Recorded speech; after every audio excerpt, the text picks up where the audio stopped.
And in one case, there was a mother of a son that was murdered, and they were drug dealers. The young man that did it was a drug dealer, but also her son. And this woman was able to face the young man outside of, I mean, he was convicted, he was serving time, but he had a son and he had a wife that was outside, still living. The mother of the young man that was killed started to visit the young man that killed her son. When I witnessed this, I didn't even know if I would be able to do something like that if somebody took the life of my child. Welcome to the Kalos Center podcast.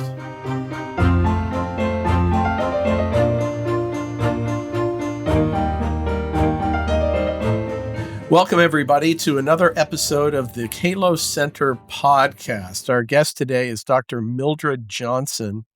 She's a professor of criminal justice at Geneva College in Beaver Falls, Pennsylvania, where I work. Before coming to Geneva, Millie served as a patrol officer and police sergeant for the city of Pittsburgh for 14 years. She was also a police chaplain with the Pittsburgh Bureau of Police Chaplaincy and director of the Police Academy at Westmoreland County Community College. She's also served as national trainer and instructor with Georgetown University's Active Bystandership for Law Enforcement program, also known as ABLE. Millie has master's degrees in organizational leadership and criminal justice administration, and she's earned her Doctor of Strategic Leadership at Regent University.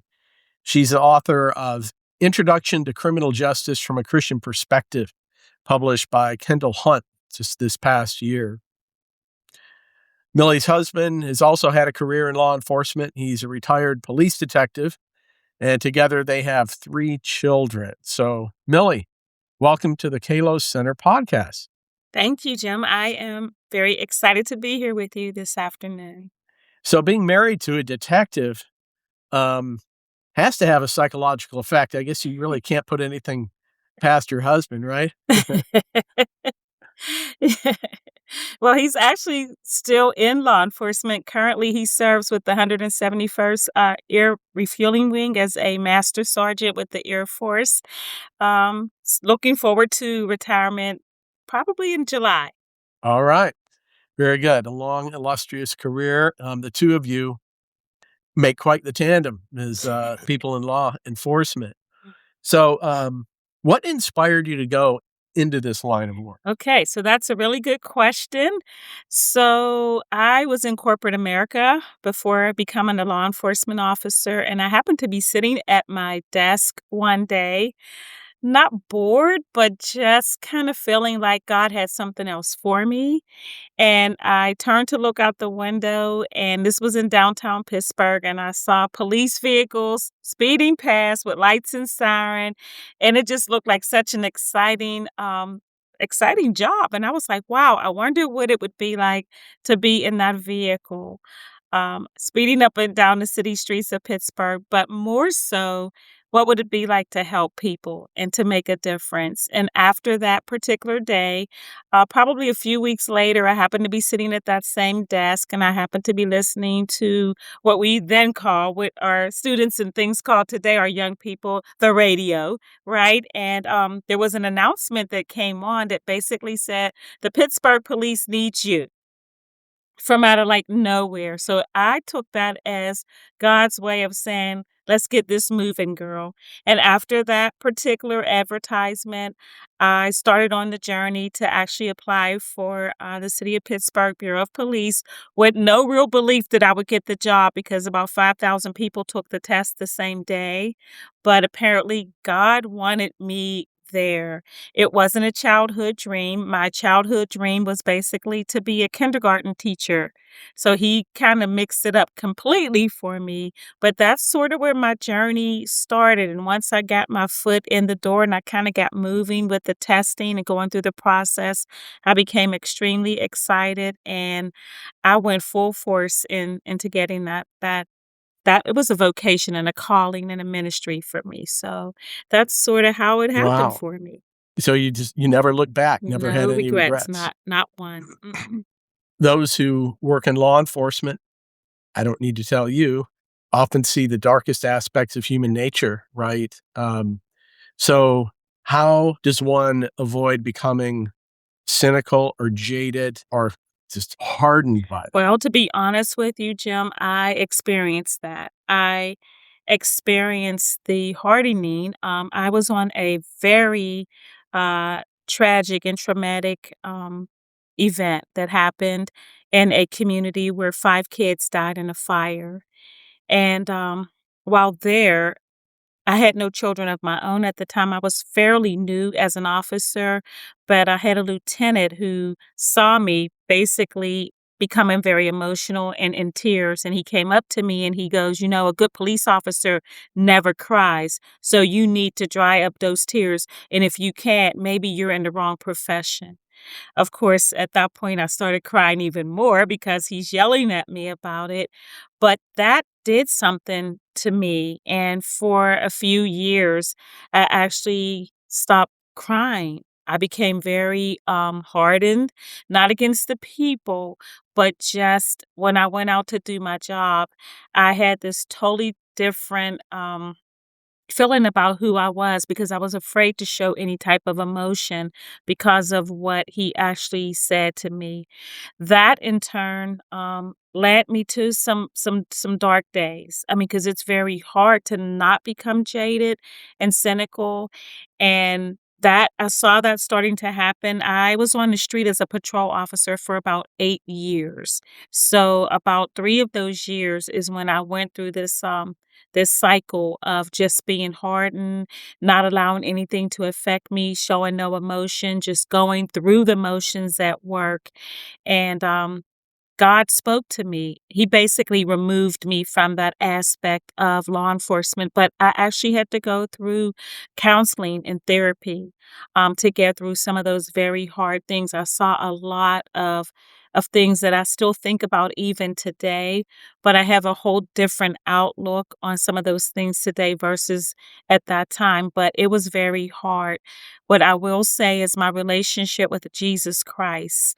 Um, really made a difference because once he removed me from, I won't say the negative side of law enforcement, but I will say the side that it affects you more than anything because you're seeing the homicides, you're dealing with the rapes and the robberies and the burglaries and the kids being molested, and you're arresting the pedophiles, and you're dealing with people who have committed, serious crimes. And it's so hard sometimes to get those feelings of having a heart back, but God gave me those things back. But it came with some sacrifice. It didn't come easily for me, but he restored the tears and he restored the feelings by removing me from that aspect of law enforcement and placing me in a different area.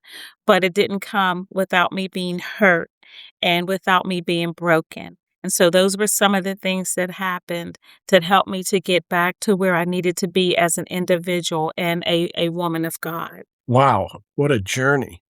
Did your husband, have a similar experience, or was his, kind of psychological path different than yours in that way? Yeah, his was totally different. He came in with military background, so he was already a Marine, and then he got out to go into and pursue his career. He did 25 years, so his career was a little bit longer than mine, but he came in with a different mindset.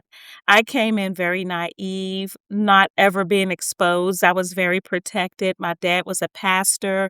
My mom was very strict, so I was very protected as a child, and my parents did not want me to go into law enforcement, and so I came to the field totally different. And so it was kind of like a culture shock for me, some of the things that I had seen, but for him, he had already been in Afghanistan. He'd already experienced, a war. He'd already gone through some things, and then he brought a lot of his experiences into the field.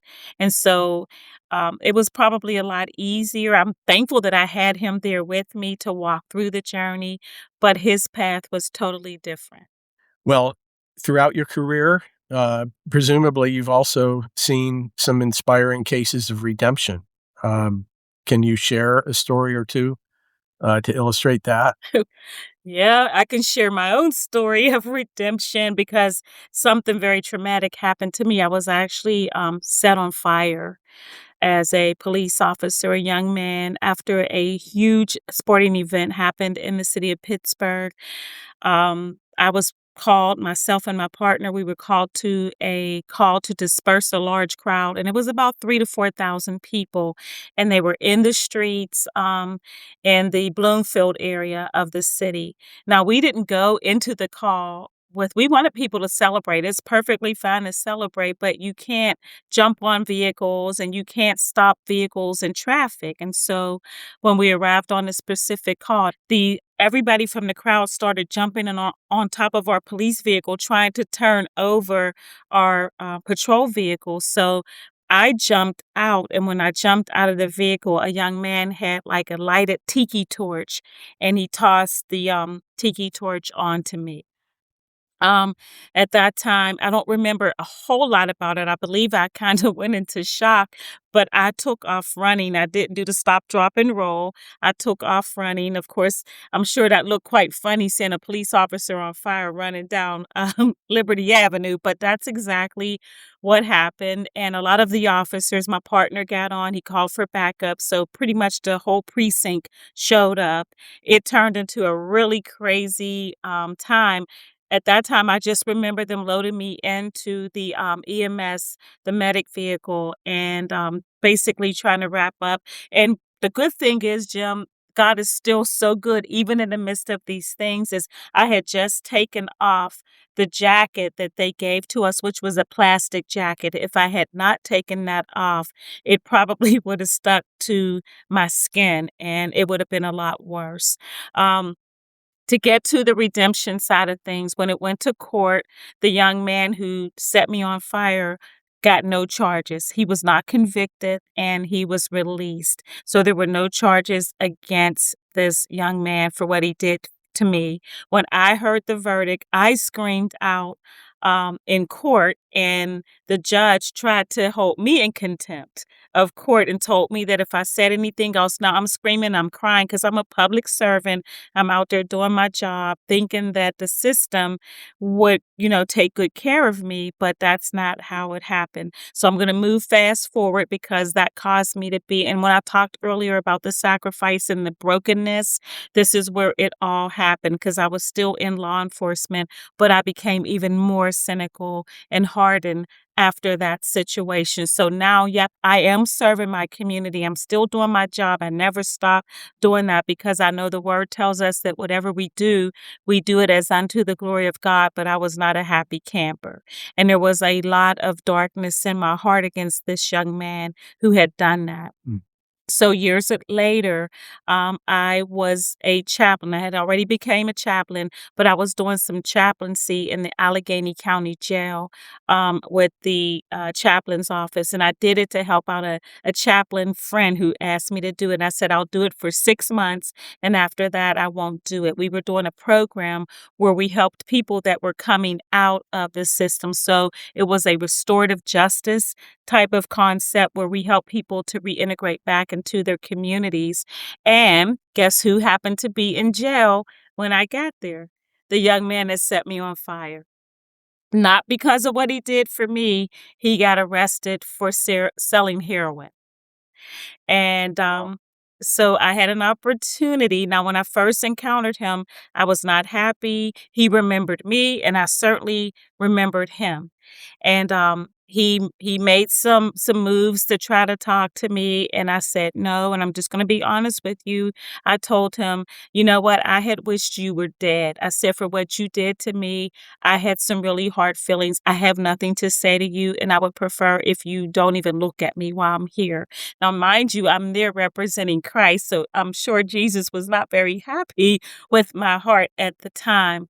Eventually, we did have a conversation, and I did eventually sit and talk with him. He apologized to me, and he explained to me that it wasn't anything against me. He had just been drinking, and he was just extremely drunk, and he really didn't even remember a lot of what he did to me. Um, the redemption of that is my heart was changed that day. I forgave him. We held each other, we hugged each other, and Jim, for me, that was healing. It may have been healing for him, but I'm telling you the load that was lifted off of my heart and my shoulders, and I felt renewed in Christ because up until that point, I knew that I was holding such a harsh feeling against this young man, and I wanted to be redeemed. I wanted to reconcile, and I wanted to forgive, but it was just so hard because I felt like the system had failed me, and it was political. There was a reason behind all of that, and I found that out later. But, the redemption and the reconciliation and the restoration that happened, and I had wondered why God had placed me in the correctional facility when I was a police officer, and I'm helping to put people there, right? I'm arresting people, and I'm like, "Lord, why are you sending me in this facility? You know I don't belong there." But now I realize what God was doing when he put me there in that correctional facility. It was for healing and redemption and restoration and reconciliation and transformation for both he and for I. So, yeah. Wow, that's powerful. I do think that forgiving others who've sinned against us is our biggest challenge as Christians, and it's not something that's humanly possible. Would you agree with that? At least in some cases, it takes an act of the Spirit. Sounds like that was true of you. Yes. Jim, that was nobody but God. There was no way I could have done that, and I didn't do it instantly. I was there for a little while, and I ended up being there almost 3 years. So the 6 months it went a whole lot longer than 6 months, and there were a lot of lives, that I had a chance to touch, but there were so many lives that changed mine by being there because I really got an opportunity to see what happens to people when we arrest them and they're incarcerated, so I got to see people live out, their lives while incarcerated and how they can be changed and how God can heal and redeem and forgive even those who break the law, and I saw it happening right in front of my face, the transformation and the restoration that took place in those offenders, so it Mm, was good for me in a lot of ways. that's great, and I'm sure you're very familiar with prison ministries of various kinds, and you've seen, redemption in that context. Yes. Mhm. That's wonderful, but it is something of a paradox, isn't it? When you think of victims of, especially violent crimes, maybe murders, families that are pursuing the just prosecution of the perpetrators, but then as Christians, we're also called to forgive. How does that work in your mind? Because it does seem to be a tension there. Can someone genuinely forgive while also seeking legal prosecution? If so, how do those two things work together? So that's one of the big things that I enjoy about the criminal justice system. We don't talk about it a lot and it's not accepted in a lot of places, but restorative justice, exactly what you said, is the component behind it. It's bringing the offender and the victim together because when crimes happen, crimes don't just affect the offender and the victim, and you know that it affects the entire community. Families are harmed, communities are harmed. There's so many things that happen when people are harmed, when somebody's offended. So the restorative justice process gives the victim and the offender the opportunity to face. I mean, our Constitution says that you have a right to do that, but the restorative justice, it brings in the forgiveness piece. It's not forced, so you can't force someone to do it, but if the victim wants to face the offender and the offender is ready to actually acknowledge what they did wrong and face the person that they victimized, that's the piece that restorative justice does. It brings the two together so that healing can actually take place. Because when crimes happen, a lot of time, yes, somebody's arrested, somebody serves time, but that victim is still out there, right? And somebody's still hurt, even though the system works it out. It goes to court, there's a verdict, somebody's found guilty and somebody's incarcerated, but there's still a victim out there that's still suffering. And so with restorative justice, it gives both parties, families, the community, everybody that's a participant, everybody has an opportunity to get involved in that criminal activity as well as the healing. And so I've seen it even in homicide cases, even where the victim is deceased. I've seen family members of the victim actually face the offender. And in one case, there was a mother of a son that was murdered, and they were drug dealers. The young man that did it was a drug dealer, but also her son. And this woman was able to face the young man outside of, I mean, he was convicted, he was serving time, but he had a son and he had a wife that was outside, still living.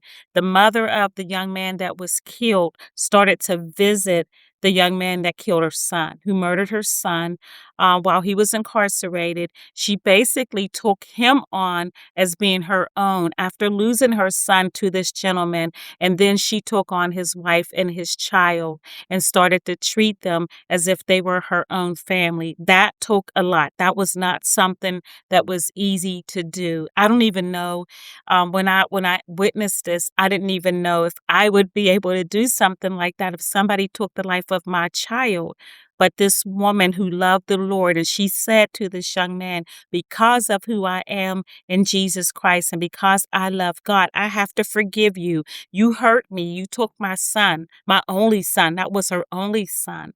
But she said, I'm going to forgive you because I know who God is. And I know that's exactly what he would want me to do. And she did it. And she got on the bus. She didn't even drive. She would catch the bus to get to this young man to visit him while he was incarcerated.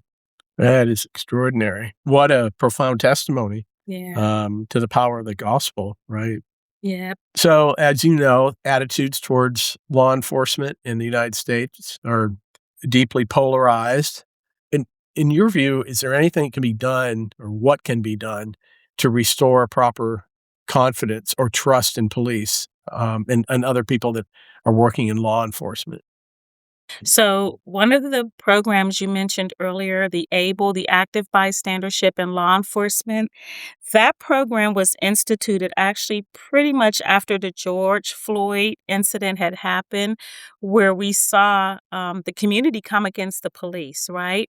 So, what ABLE does is it involves the community in the training of police officers. It helps to regain that trust. We went to the community. We asked the community, what is it that you want to see in your law enforcement officers?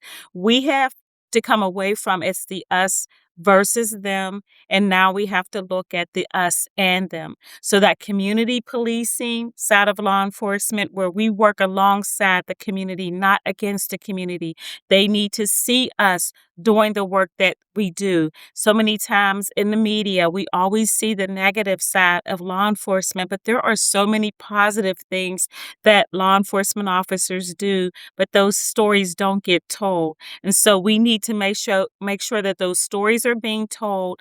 And that's what ABLE is all about. It's going to the community. We ask them to write letters and give their feedback on what they believe their police department should look like. We have to be better communicators. We cannot just do it all alone. We can't have that silent or that thin blue line that everybody thinks about it. So we have to do better so people believe in law enforcement. We need better officers, officers that are educated, officers that are not just looking for a paycheck, but they're passionate about what they're doing and they want to make a difference. And so we need officers to not just talk about the change, but we need them to be the change.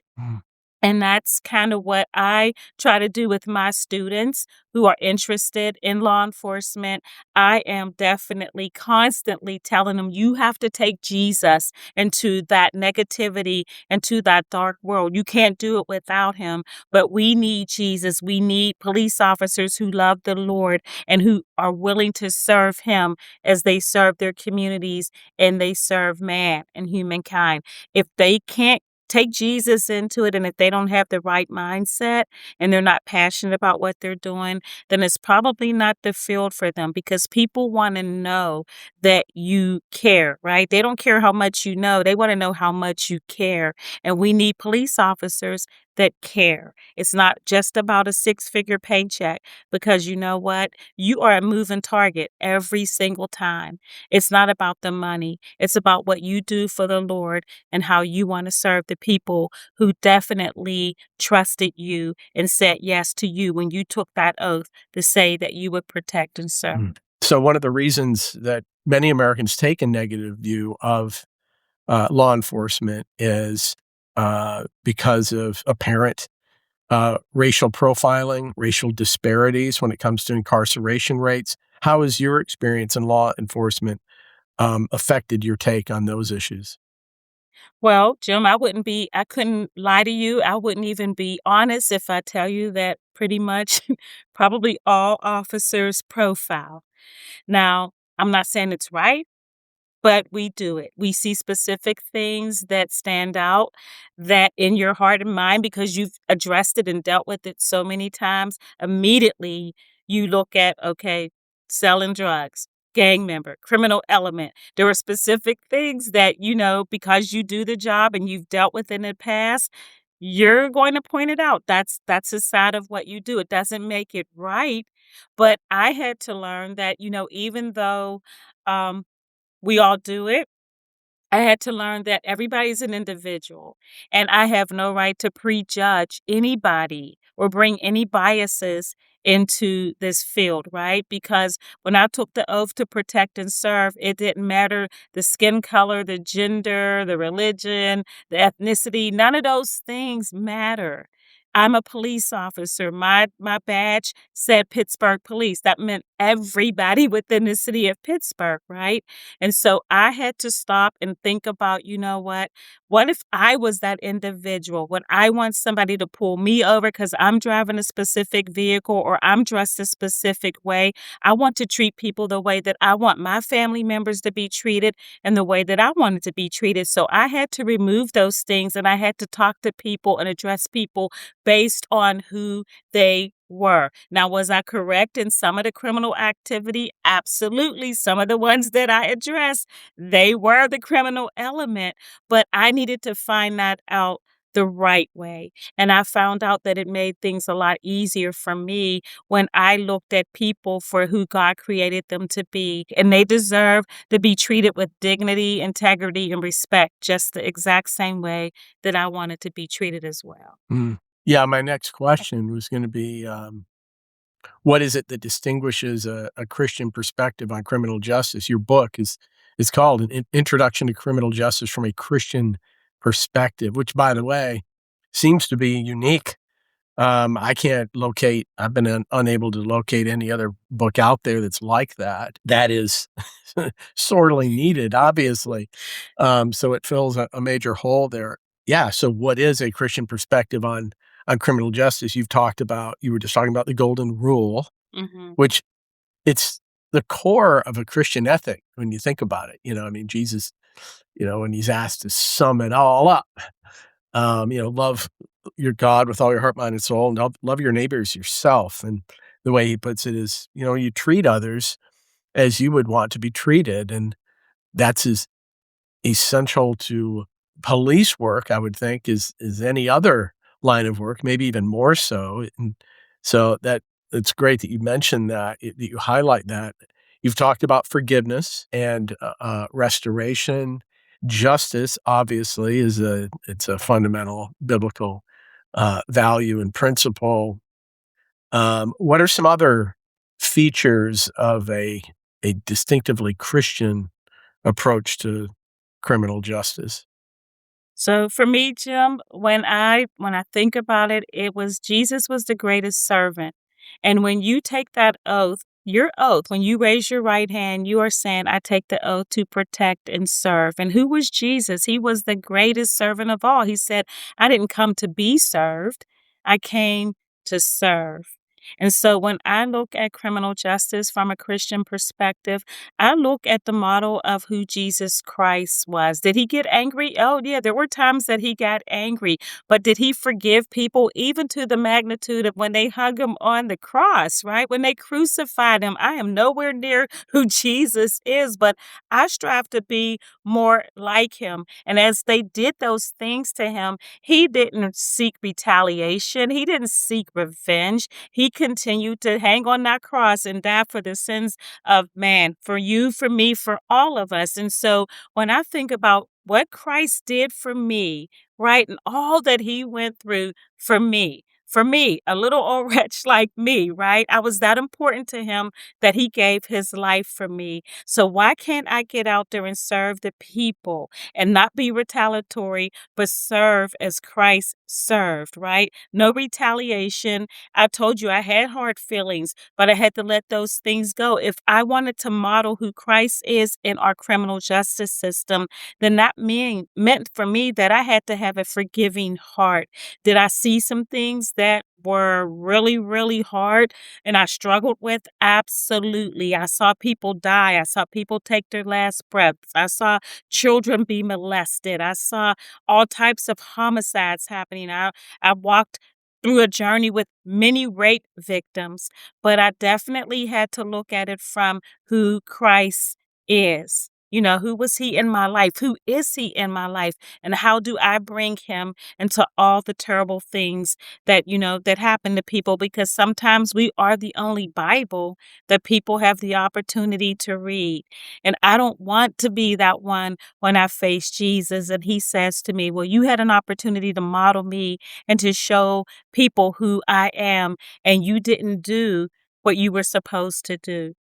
So for me, looking at criminal justice from a Christian perspective, it's bringing Jesus into every part of it. The Ten Commandments, even with the United States Constitution, there are great things in there, right? We needed those laws, but the greatest law was the Ten Commandments that God gave to us, right? And we say the Lord's Prayer, right? I know we recite it, but now, Jim, I recite the Lord's Prayer every single morning in my own prayer time. And I really had to learn how to focus in on what does the Lord's Prayer really mean? Because there were so many years that I said it, right? Because that's what we do.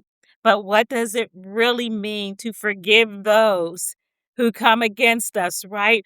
As he forgives us, how do we do that, right? So it really has meaning for me now. It's not just words that's on a sheet or in the Bible or on a piece of paper. It has a lot of meaning. Let your will be done here on earth as it is in heaven. It changed my perspective in a lot of ways. And I believe as I grow and I mature even more in Christ and I become closer to him, I truly understand what it means to have Christ in our criminal justice system. And it's really helping me to become a better professor and faculty member for the students that God gives to me to instill who he is in them. And that's what I do in the classroom. We talk about the criminal justice system, but Jesus is all over it. I can't teach it without him. Wow. Yeah, he even actively forgave those who were crucifying Yeah, him, you know? absolutely. There was no repentance on their part, they were still doing it, and when we pray the Lord's Prayer, we are asking God to literally apply the same standard to us that we've applied. Um, this is why we should not pray the Lord's Prayer in a glib, casual fashion, just because you were doing exactly that.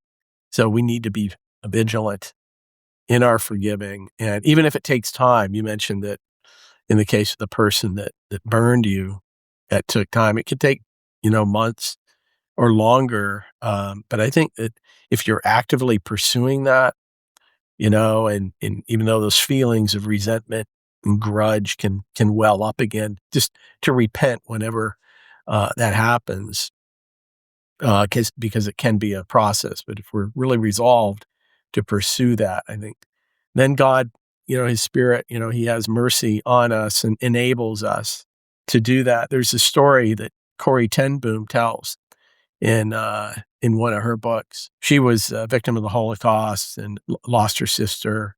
After the war, she was at a church service, and there was a Nazi officer there who worked in the death camp where her sister was killed, and he came up to her afterwards and said, "I worked in that camp, but I've become a Christian, and God has forgiven me." He extended his hand to shake her hand, and she said, "I could not bring myself to do it. All I could do was say, 'Lord, I'll stick my hand out there. You're going to have to do the rest.'" And she did.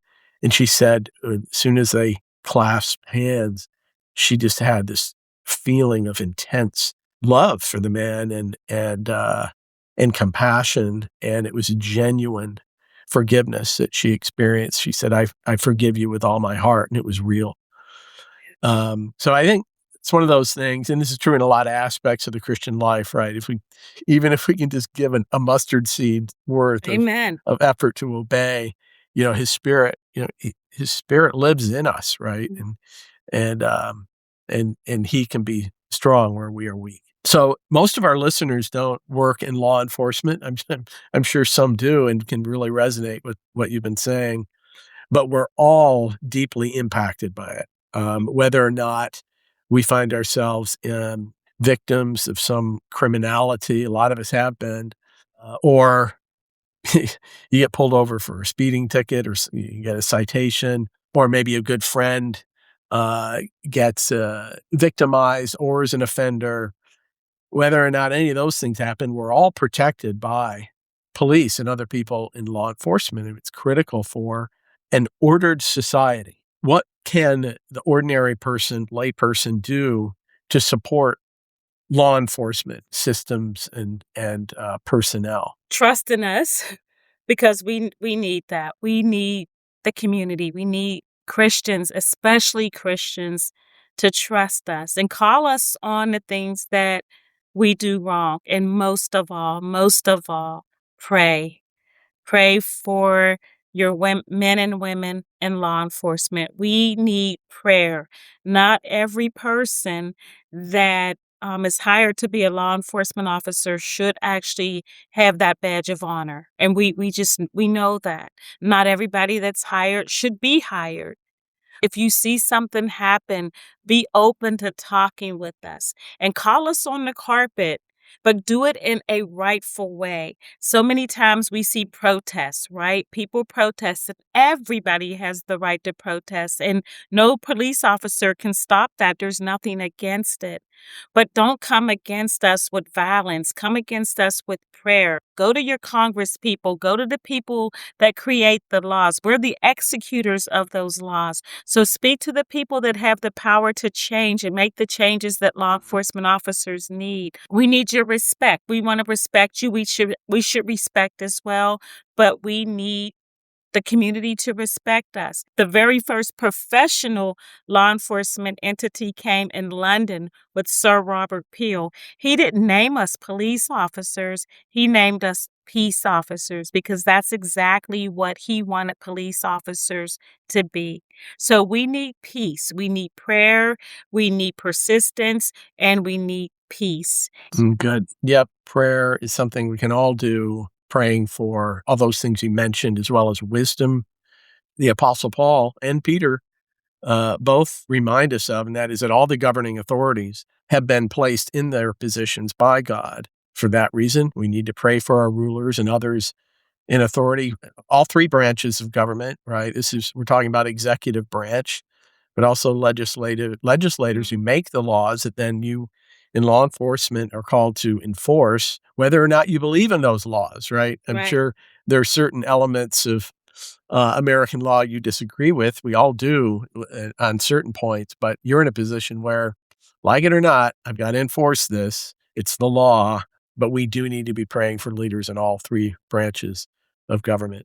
What is your view of the meaning of life, and how has your professional work aimed to pursue this or fulfill that sense of meaning and purpose? So if you would have asked me this probably 20 years ago, I would have had a totally different answer. I would have probably thought a successful career, being able to make money and, have the picket fence, the big house, all the things that we work hard for, the American dream, right? But now where I am in life, it's just about living for Jesus Christ and growing closer to him in my faith, in my prayer life, having a relationship with him, not just talking the talk, but walking it out, leaving a legacy in those students that they will go out there and they will know that they heard about Jesus Christ. Not only did they hear it, but they saw the light. And being able to take the light, if I can leave that legacy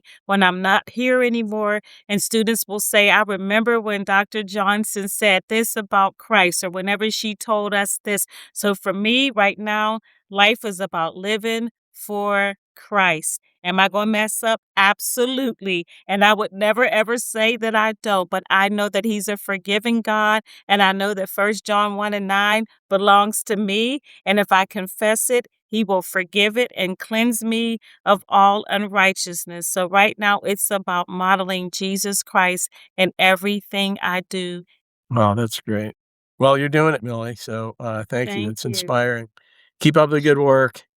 And thank you for joining us today. Thank you for having me. I really appreciate it. It's been a great afternoon. Thank you for listening to the Kalos Center podcast. To get notified when we publish a new episode, please subscribe. And let us know what you think by leaving us a review.